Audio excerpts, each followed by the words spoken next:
¿Cómo están? ¿Se ven bien? ¿Se ven felices? ¿Se ven listos? Pues es un gran placer estar aquí el día de hoy con ustedes. Y pues se debe al hecho que se enfermó el pastor Fred. Entonces yo digo, ay, pobrecito, pero qué bueno que se enfermó. ¿Para qué? No, no lo digo así. Pero hay momentos cuando las cosas cambian y pues es la mano de Dios. Sí. Mira, cuando el hermano Juan me habló ayer, yo dije, ya sé qué voy a decir. Pero en el transcurso del día como que no sé si sé qué voy a decir. Y luego al levantarme en la mañana, dije, no, yo creo que voy a decir esto. Y entonces les invito que abran sus Biblias al libro del profeta Isaías y el capítulo 64. Isaías 64. Estuvimos el pasado fin de semana en el aniversario de Amistad Cristiana de Querétaro y desde no sé cuándo me enviaron este versículo como el lema del congreso del aniversario, pero no sé, se me pasó, no sé por dónde, no lo vi. Y estuve orando y orando y orando y orando y como que, Señor, ¿qué quieres que yo diga en este congreso? Y hasta me tocaba el sábado en la mañana y hasta las 5:30 de la mañana el sábado me levanté y dije, yo voy a leer el texto que me enviaron. Y entonces al leer el texto que me enviaron, este texto, de pronto tan explota todo y yo vi algo ahí que compartí con ellos y también me gustaría compartir con ustedes. Y entonces vamos a leer Isaías 64 y nada más voy a leer los primeros 2 versículos. Dice aquí, oh, si rompieses los cielos y descendieras y a tu presencia se oscureciesen los montes como fuego abrasador de fundiciones, fuego que hace hervir las aguas, para que hicieras notorio tu nombre a tus enemigos y las naciones temblasen a tu presencia. Vamos a orar. Padre, gracias por este tiempo, este día, el tiempo de estar juntos. Señor, de estar mirando, viendo tu palabra. Y yo te pido mucha gracia para poder hablar por la presencia del Espíritu Santo y que estas palabras nos pudieron animar. Y en el nombre de Jesús te lo pido. Amén. Tiempo.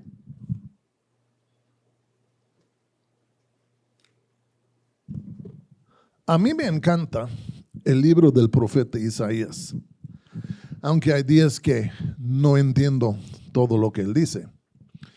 Pero los primeros 39 capítulos, realmente él está hablando de los líos que tenía Israel con Asiria. Y luego de 40 en adelante, tras de todo está la sombra de Babilonia. Él vivió durante los tiempos del reino de Asiria, pero no vivió durante los tiempos de Babilonia. Entonces, todo lo que él escribió en el capítulo 40 y después es la pura profecía. Está viendo un contexto que no existía en su día.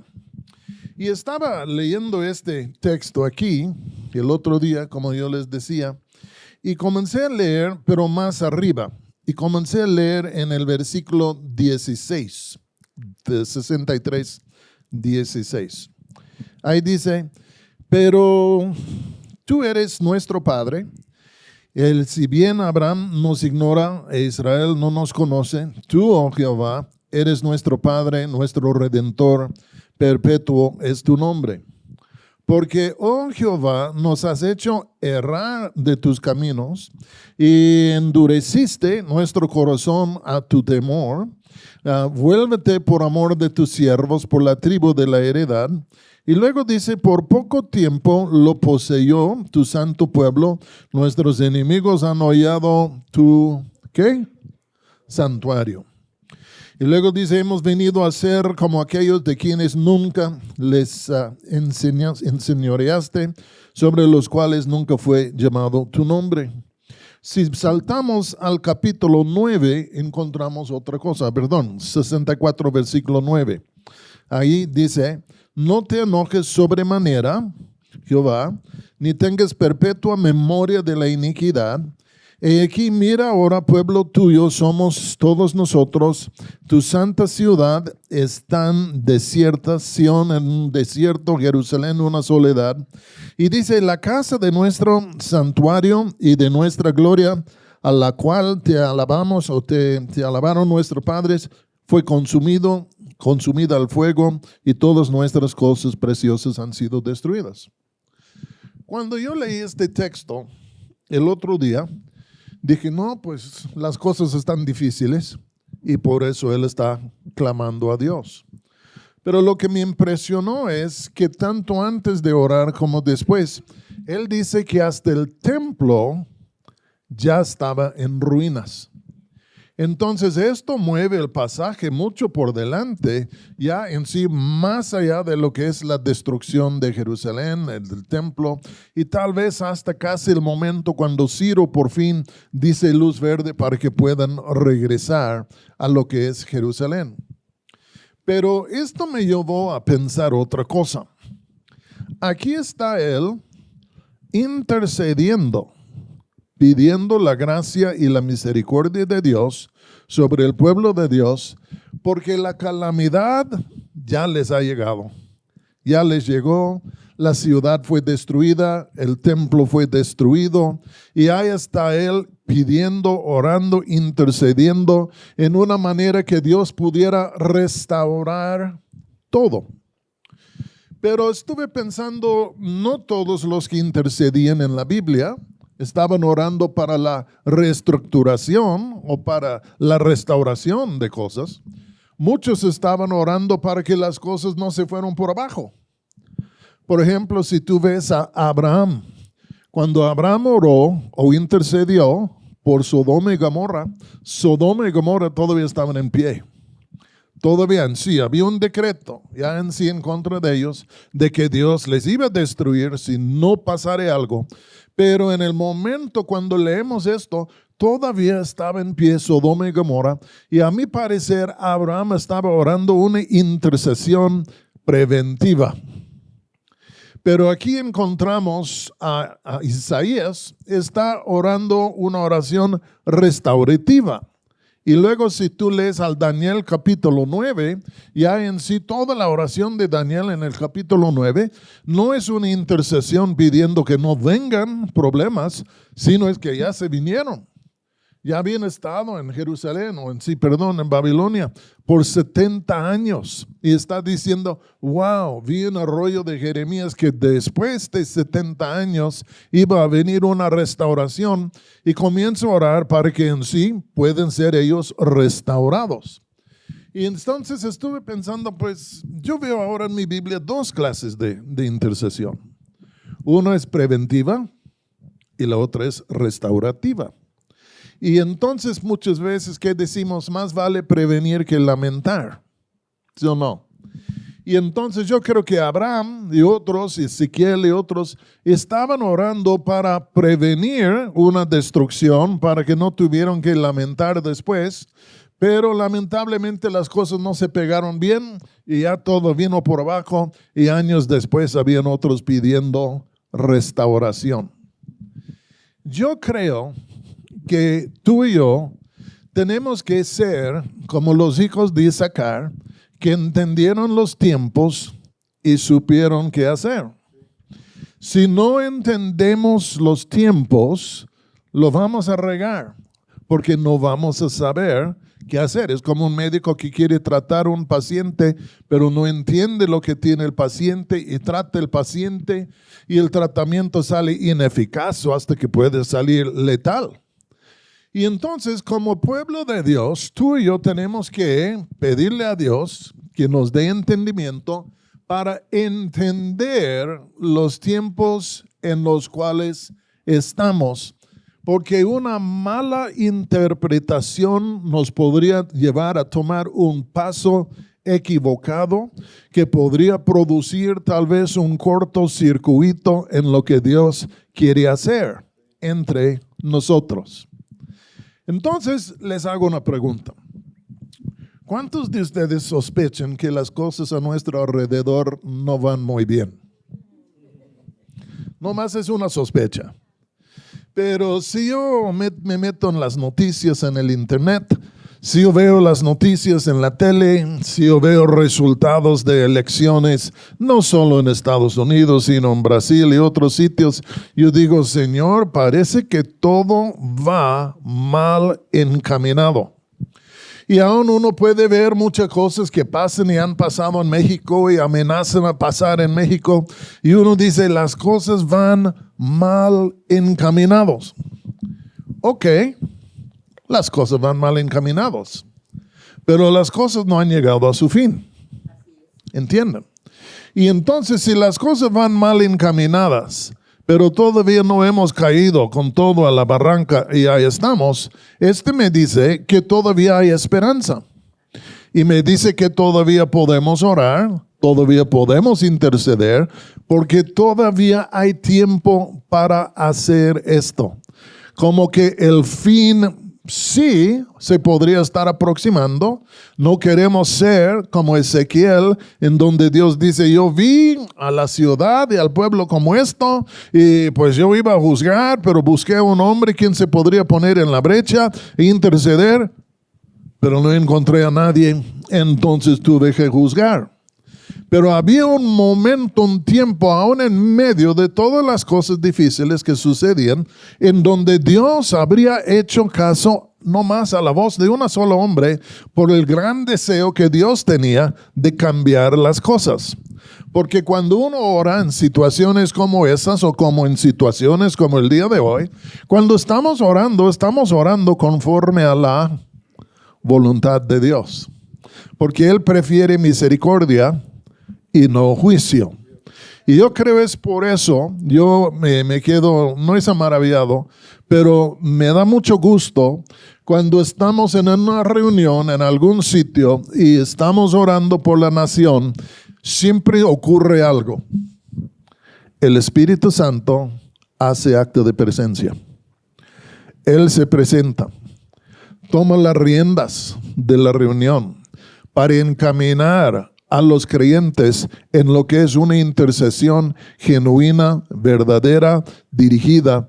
Y esto me demuestra que la voluntad del Padre, la voluntad del Hijo y la voluntad del Espíritu Santo no es de lavar las manos y decir ya pues hice la lucha y nada, sino que Él todavía quiere esforzarse o luchar para que pueda haber un cambio. Y me hago la pregunta muchas veces, ¿quién está tratando de convencer a quién? Si es que nosotros estamos tratando de convencerle a Dios y torcer su brazo para que Él pueda venir e intervenir y hacer cosas, o si no sería que Él es aquel que está tratando de torcer nuestro brazo. Claro que hay cosas que son en sí difíciles, pero muchas veces yo creo que es Dios quien viene a luchar con nosotros para que tú y yo entremos en la oración porque Él quiere hacer algo. Y como está el dicho que se ha dicho por muchos años, Dios no hace nada antes de poner a su iglesia a orar. Así es. Y entonces, viendo esto de lo que pasó aquí, lo que pasó en Jerusalén y en otros sitios, yo digo, wow, Isaías en esta manera estaba orando una oración restaurativa. Ya las cosas se habían ido por abajo y está pidiendo que todo sea restaurado. Abraham estaba orando una oración preventiva. Y entonces, ¿qué clase de oración estamos orando nosotros el día de hoy? ¿O qué clase de oración quiere Dios que estemos orando el día de hoy? Que hayan cosas negativas que han ocurrido y que hayan cosas negativas en el horizonte, nadie puede negar. Pero por otro lado, yo no oigo a Dios diciendo, bajan la bandera, ya se acabó todo. Lo que oigo es que Él dice, esfuércense, oren, porque yo todavía quiero hacer buenas cosas. Yo tengo que volver a leer el libro de Jonás. Porque Jonás, ustedes conocen la historia. Asiria era una ciudad brutal. Eran tal vez los más crueles del Medio Oriente en su tiempo, en sus tácticas militares. Y luego eran muy idólatros y tantas cosas que había. Pero de pronto Dios le agarra a Jonás. ¿Se acuerdan? Y le dice, ve tú y pregona en contra de aquella ciudad tan grande. Y Jonás, ¿qué quiso hacer? Irse en la otra dirección. No quería que Dios tuviera misericordia de Nínive. Y sabemos la historia, que dijo, no, yo me voy a ir hasta Tarso. Se sube un barco y luego Dios dice, no me vas a escapar. Mando una tormenta y por fin los marineros lo echan al mar. Y de pronto un gran pez le traga un charal de Pátzcuaro, yo creo. Y al fin de cuentas un gran pez le traga. Y ahí está él en el vientre del gran pez. No puedo imaginar los olores y sonidos y tantas cosas en la oscuridad. Y ahí está, y luego el pez dice, híjole, ¿qué comí? Y luego lo arrojó por afuera, lo vomitó. Y Dios le comisionó por segunda vez que fuere. Ahora, yo no hallo en el libro de Jonás que alguien estaba intercediendo por la ciudad de Nínive. Yo no puedo decir ni que sí, ni que no. Pero lo que puedo decir es esto, que por el hecho que Dios envió a Jonás por allá a pregonar a la ciudad, en el corazón de Dios había un gran deseo de tener misericordia de Asiria y de Nínive. Y en vez de querer destruirlos en verdad, decía una vez más, vamos a ver, porque Dios no los quiso destruir. ¿Por qué debemos pensar que Dios quiere destruir a México? ¿Por qué debemos gozarnos en pensamientos así? Yo no creo que Dios quiere destruir a México. Y le voy a decir por qué. Porque dio su Hijo en la cruz del Calvario por México. Jesús derramó su vida, dio su sangre, etcétera, en la cruz del Calvario para proveer una salvación para la nación entera. Y esto me hace saber que Dios ama a México, quiere visitar a México. Claro que si el pueblo es sumamente renuente y no se quiere volver a Dios, Él tomará las medidas para traer el pueblo a Él. Pero yo no le veo a Dios así, con las manos así, ya me voy a lavar las manos de México y ya les voy a destruir de una vez y para siempre. Se me hace que no concuerda con lo que es su amor, en verdad. Me encanta la palabra hebrea para el amor, que es Hesed. Y quiere decir que una vez que Dios te echa mano, no te suelta para nada. Es como el pitbull. Cuando te muerde, no te suelta. Aunque tú le sacas bat de béisbol, no puedes. Y entonces es la palabra Hesed para el pacto de Dios. Dios echa mano a su pueblo y a pesar de todos los altibajos y cosas buenas y malas, Dios en sí no los soltó, que los castigó, sí los castigó. Pero nunca los soltó y hasta se puede decir hasta el día de hoy no los ha soltado. Y yo digo, vaya, ¿qué clase de amor es esto? Yo creo que Dios ama a México con un amor eterno que se demostró en su Hijo, pero hasta ahora que el Evangelio ha venido y tantas cosas, es la bondad de Dios sobre la nación. Y entonces, esto a mí me hace pensar, podemos orar.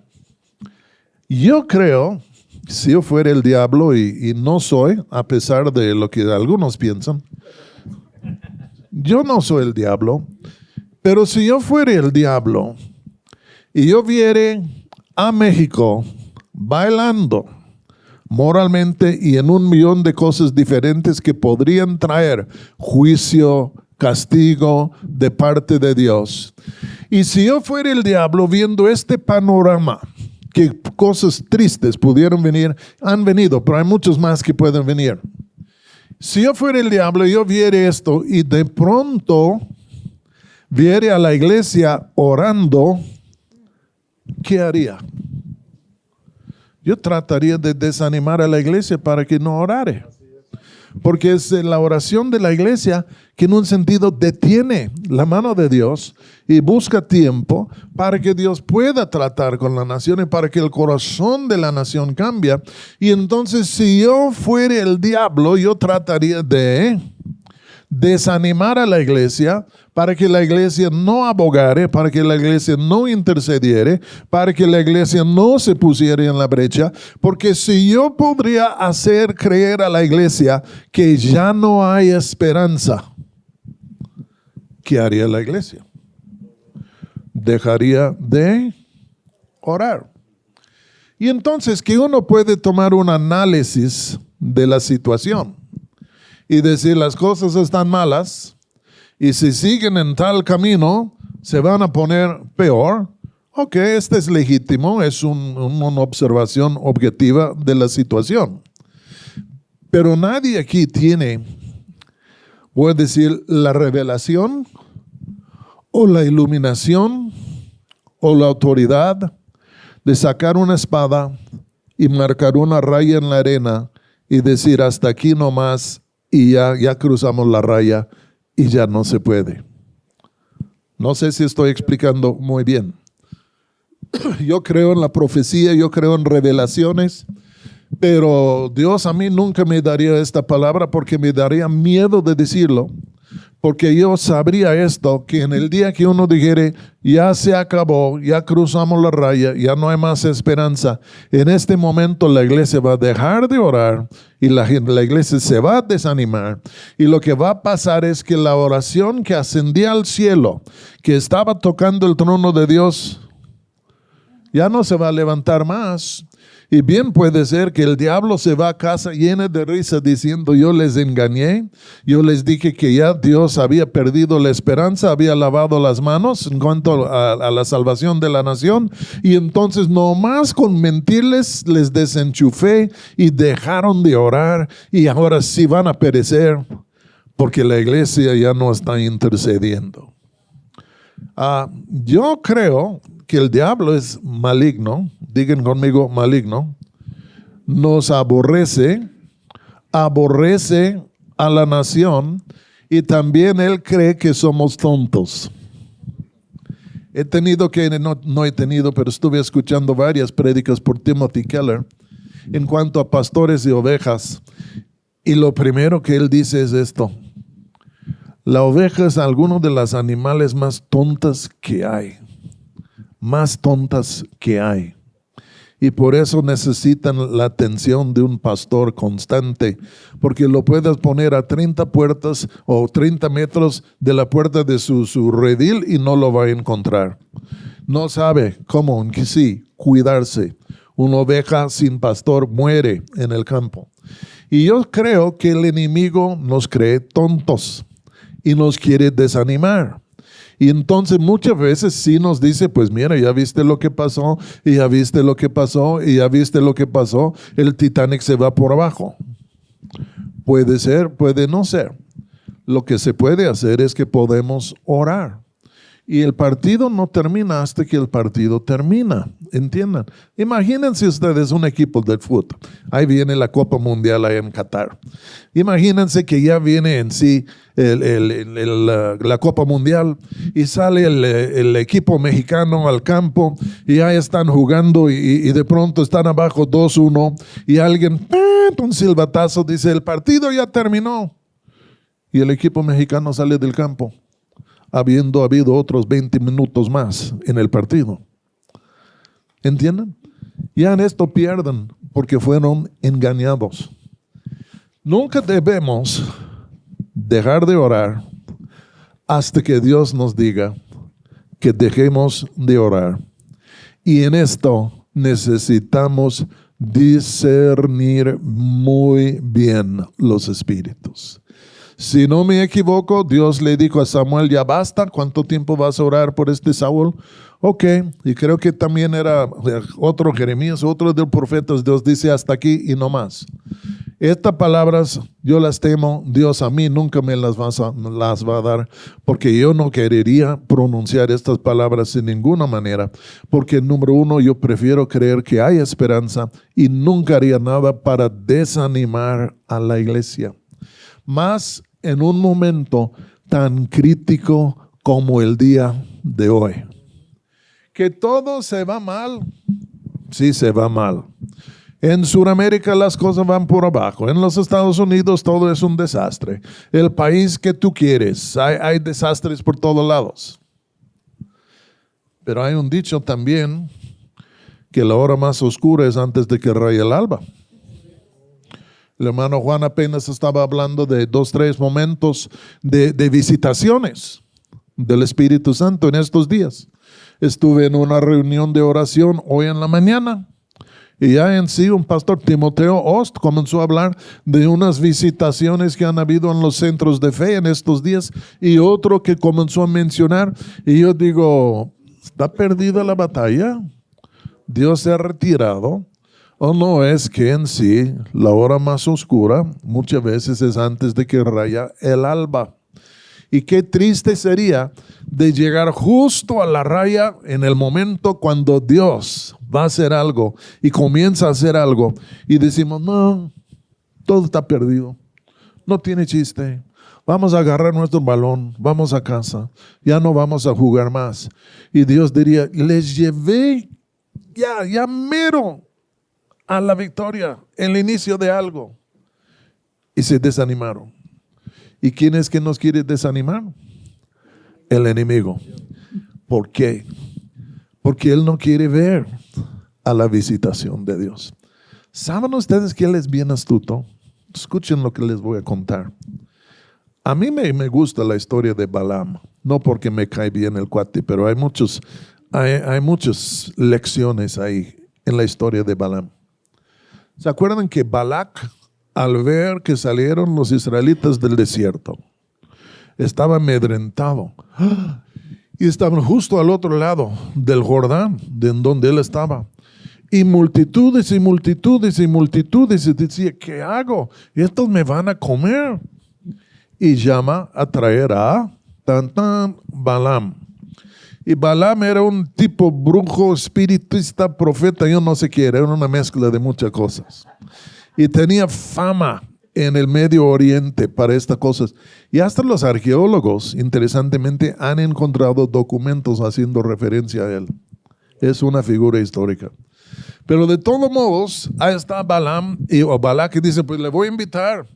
Y le invita y no viene, y porque Dios le dice que no, y Balac piensa, no, es que no le ofrecí una cantidad suficiente, y luego le ofrece más. Por eso cuando me invitan a predicar, yo espero a la tercera invitación. No es cierto, Pablo lo sabe. Y entonces al fin de cuentas, llega Balaam.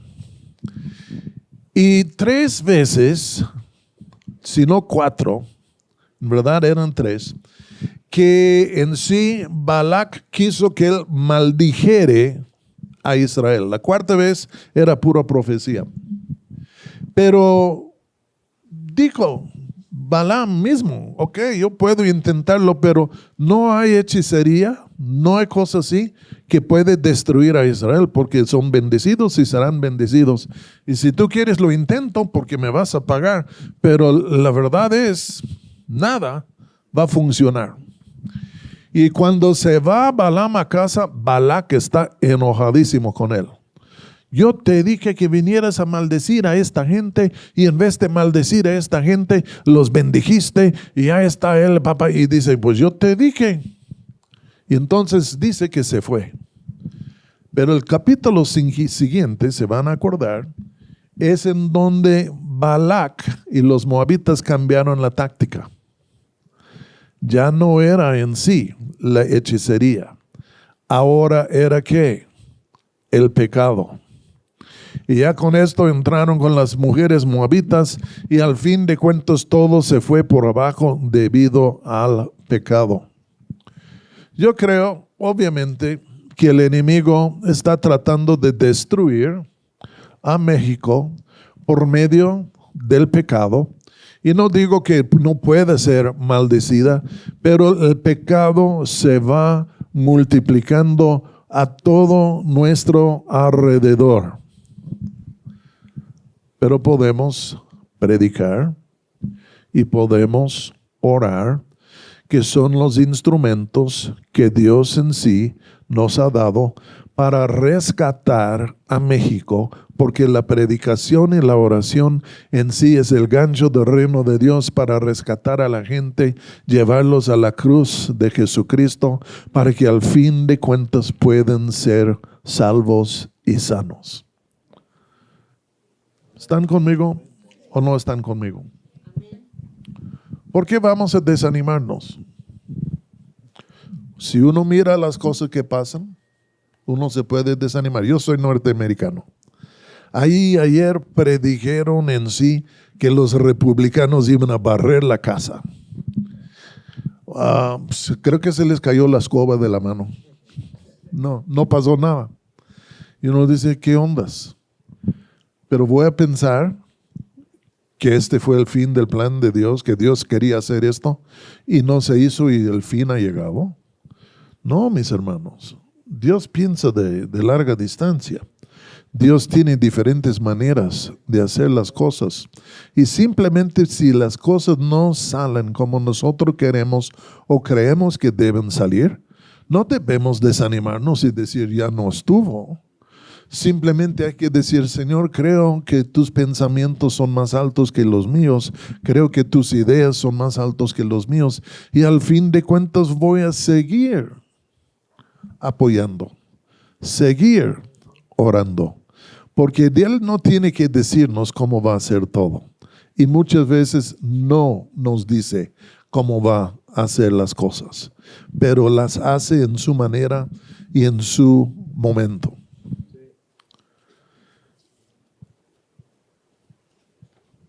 Pero para voltear la tortilla, yo sí creo que los tiempos son serios. Y creo que si no oramos, las cosas pueden ponerse más en serios. Y entonces yo creo que sí debemos orar. Y yo creo que el Espíritu Santo nos quiere ayudar a orar. Y nada más voy a decir, y voy a atacar esto de otro lado. Veo en la iglesia en algunos momentos lo que voy a llamar una seguridad falsa. Este es de voltear la tortilla. Que las cosas están malas, sí son malas. Pueden ponerse más malas. Puede venir un juicio. Pero sí podemos orar. ¿Ok? Pero muchas veces lo que veo en muchos sectores de la iglesia es una confianza falsa que corta el nervio o la inspiración de la oración en la iglesia. En otras palabras, debemos estar orando, pero viene una confianza falsa y esto nos neutraliza, nos corta lo que es la oración. Les voy a dar unos ejemplos. ¿Se acuerdan de Sodoma y Gomorra? Llegan los ángeles con Lot y le dicen, mira, hemos venido porque el clamor de esta ciudad ha ascendido delante de Dios y parece que si las cosas son como Él ve, van a haber juicios sobre esta ciudad. ¿Se acuerdan de la respuesta de los yernos? Creyeron que estaba bromeando. No le tomaron en serio. Y entonces algunos pueden tomar demasiado en serio las cosas, pero otros no le toman lo suficientemente en serio. Y entonces uno nos lleva al punto de desesperarnos y decir, ya se acabó todo, no podemos hacer nada. Y el otro nos lleva a un punto que dice, pues no es tan grande la cosa, no es tan difícil la cosa. Y los yernos de Lot, lo que pasó con ellos es cuando él les dijo que Dios iba a juzgar a Sodoma y Gomorra, dijeron, ay, este viejo ya se le botó la canica, cree que Dios va a juzgar. ¿Qué le pasa? Creían que estaba bromeando. Y esto es de centrarnos en el sentido de que ¿estamos o no estamos en momentos serios? Sí estamos en momentos serios, pero todavía podemos ponernos en la brecha. Todavía podemos orar, pero tenemos que tomar en serio la situación en la cual estamos. No digo con perder esperanza, pero por otro lado, tomar en serio. Yo creo muchas veces, hasta se escucha en la iglesia, yo he sido culpable de esto, espero que no sea el único, pero hasta que podemos hacer bromas del juicio de Dios. Bromeamos como si no fuera en sí una realidad. Decimos, ¿cómo crees? No sé, es esto, tal y otro. Y al fin de cuentas, no tomamos en serio lo que podría pasar. Yo encuentro algo un poco difícil, y es que somos el pueblo de Dios, y por el hecho que somos el pueblo de Dios, Dios nunca podría enviar juicio sobre nosotros, porque por ser el pueblo de Dios somos exentos de estas cosas. Hay que leer el Antiguo Testamento. Hay que leer el Antiguo Testamento, porque pasaron cosas serias a Israel precisamente porque eran el pueblo de Dios. Cosas que no les habrían pasado de otra manera, pero por su relación con Dios, serias cosas sí les pasaron. Y yo soy norteamericano, y mi país tiene un problema. En siglos atrás, o mejor dicho, décadas atrás, 100 años, 150 años, tenían una relación más o menos con Dios. Ya no existe. Ya no existe. Pero imaginan que todavía son los escogidos de Dios. Y esto es algo terrible que pasaba en el Antiguo Testamento, que Israel, siendo pueblo de pacto, se apartaba del pacto, pecaban como querían pecar, y luego dijeron, vamos a ser exentos de estas cosas, juicios, porque somos el pueblo de Dios. Y en un sentido, el ser pueblo de Dios realmente nos hace más expuestos en ocasiones a los juicios que si no fuéramos. Porque está la parábola, aquel que no conocía la voluntad de su maestro fue azotado con pocos azotes, aquel que sí sabía fue azotado con más azotes, y de confiar que somos pueblo de Dios y que por eso, debido a esto, Dios no nos va a juzgar, es un error. Y para mí son cosas que me motivan. Yo digo, Señor, las cosas sí son serias. Luego hay otra cosa. La iglesia, los judíos, y más en el tiempo de Jeremías, y aún en los tiempos cuando Jerusalén fue destruido por los romanos, la idea es, el templo de Dios está en medio de nosotros. El templo de Dios no será destruido o no se desaparecerá hasta el fin del mundo. Y mientras tanto que el templo de Dios aquí está entre nosotros, pues todo va a estar bien, fuere como fuere. Bueno, algunos creen, no, somos la iglesia de Dios, y por el hecho que la iglesia aquí está, nada puede pasar, porque la iglesia nos va a traer buena suerte, casi lo puedo decir. Pero en los tiempos de Jeremías, Ezequiel y otros, sí, el templo ahí estaba, pero el templo se había corrompido por completo. Nada más lee el libro de Ezequiel, cuando en sí el espíritu se aparta, la gloria se aparta del templo por toda la idolatría que había. Y entonces no tiene chiste de nada más decir, somos pueblo de Dios, somos el templo de Dios, y debido a esto nada nos puede pasar. Son esperanzas falsas que uno puede en sí abrazar. Está otro, y este es de la sociedad en general. Somos malos, pero no tan malos de que Dios pudiera venir y juzgar. No somos los jueces de qué es malo y no es malo. Dios es el juez de lo que es malo y lo que no es malo. Y siempre nosotros, en determinar si alguien es malo, parece que casi siempre nos queremos comparar con los unos con los otros y ver en dónde estamos nosotros en la escala. Pero la Escritura nos dice, no, hay que compararte con Él y su palabra, porque Él es la medida de perfección, de gloria, de justicia. Y entonces, si yo me mido con ustedes, pues todos vamos a salir mediocres, pero nadie va a ser ni bueno ni malo. Pero con Dios ya es otra cosa. Y digo esto por decir, puede ser una confianza falsa que nos impide de oración. Como que pues sí, somos malos, pero no tan malos y no amerita realmente el caso. Y no estamos viendo las cosas tal y como son. Jeremías en sus tiempos, pues pobrecito, profetizaba que venía destrucción, venía destrucción, lo querían matar, lo encarcelaron y tantas cosas, pero los profetas falsos nomás andaban profetizando buenos días, que todo iba a estar muy bien. Cuando oigo cosas, yo voy a muchos lugares, y yo sí creo que debemos ser positivos basados en lo que dice la Escritura y que tenemos esperanza en Dios. Les he estado hablando de esperanza, que no se ha acabado. Pero por otros lados, yo creo que tenemos que tomar en cuenta un poco en ocasiones las cosas, porque los profetas falsos de los tiempos de Jeremías, sin fundamento ninguno, estaban profetizando fama y fortuna para Israel cuando no venía el juicio.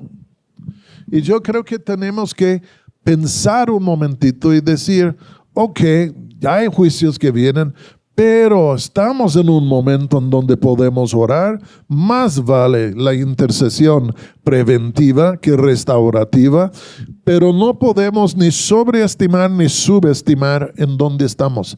Tenemos que ser serios, porque les voy a decir mi opinión. Si México no se arrepiente, las cosas se van a ir muy mal, y igual Estados Unidos, si no se arrepiente. Pero estamos todavía en una época en donde podemos clamar, podemos orar, grandes cosas, y hasta que vemos nubes de lo que parece ser visitación de Dios, que es su misericordia. Yo digo, ay Señor, trae la misericordia. Necesitamos la misericordia, pero necesitamos tener un poco de cuidado. Flojera. ¿Por qué no oran algunos? Es por flojera. Se van a acordar que ya Ezequías, quien era rey en los tiempos de Isaías, Ezequías ahí estaba y se enfermó y luego se sanó. Y vino una delegación de Babilonia y vivieron. Evil Merodach, que era el rey de Babilonia, mandó una delegación para felicitarle a Ezequías por su sanidad. Y luego cometió la regada de llevar estos a ver todos los tesoros de Jerusalén, todo esto y todo tal. Y luego Isaías le agarra y le reprende, dice, ¿qué has hecho? Estos ya que vinieron de Babilonia, tú le has enseñado todo y son ellos quienes van a venir a saquear el templo. Y su respuesta más o menos era esto. Pues, ¿qué me importa? Si sucede en el tiempo de mis hijos, está muy bien. Que no suceda ahorita. Pero si tiene que suceder en el tiempo de ellos, que suceda en el tiempo de ellos. Como que él no quiso en un sentido. Y dijo, no, es ya después, cuando yo no voy a estar aquí. Le voy a decir, yo no sé qué clase de mundo quieres tú heredar a tus hijos. Pero a mí no me gustaría heredar a mis hijos un mundo bajo el juicio de Dios. Me gustaría heredarles un camino, un reino, ya con buenos pies plantados en el camino correcto. Y cuando uno dice, no, pues yo no voy a orar, yo no voy a interceder, ay, pues que pase lo que pase después de que yo me voy. Yo digo, para mí este es un error. No se debe hacer así. Yo voy a terminar porque el tiempo ya se acabó. No quiero ser, Lolita Ayala decía muchas cosas con pocas palabras. Yo temo decir pocas cosas con muchas palabras, al revés. Pero volviendo al tema, ¿qué decía Isaías? Ay, que rompieres los cielos, que descendieres de allá.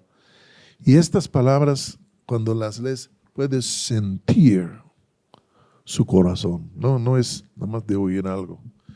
Puedes sentir su corazón.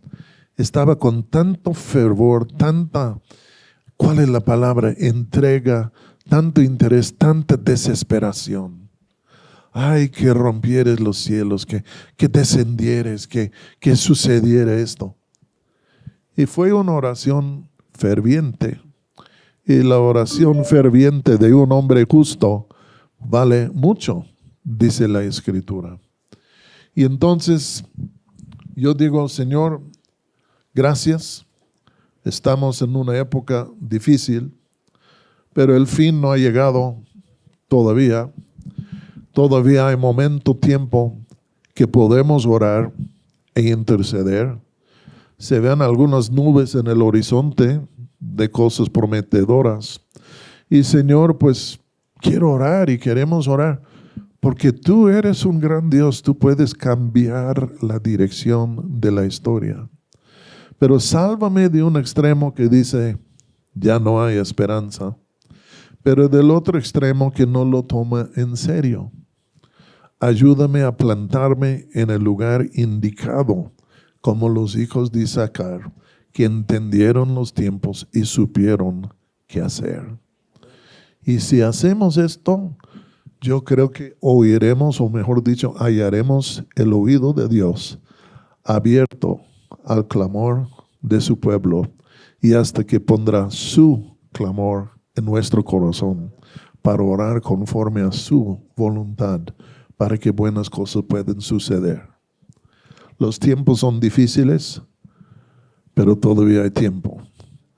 Pero no podemos ser descuidados, negligentes, indiferentes, confiados.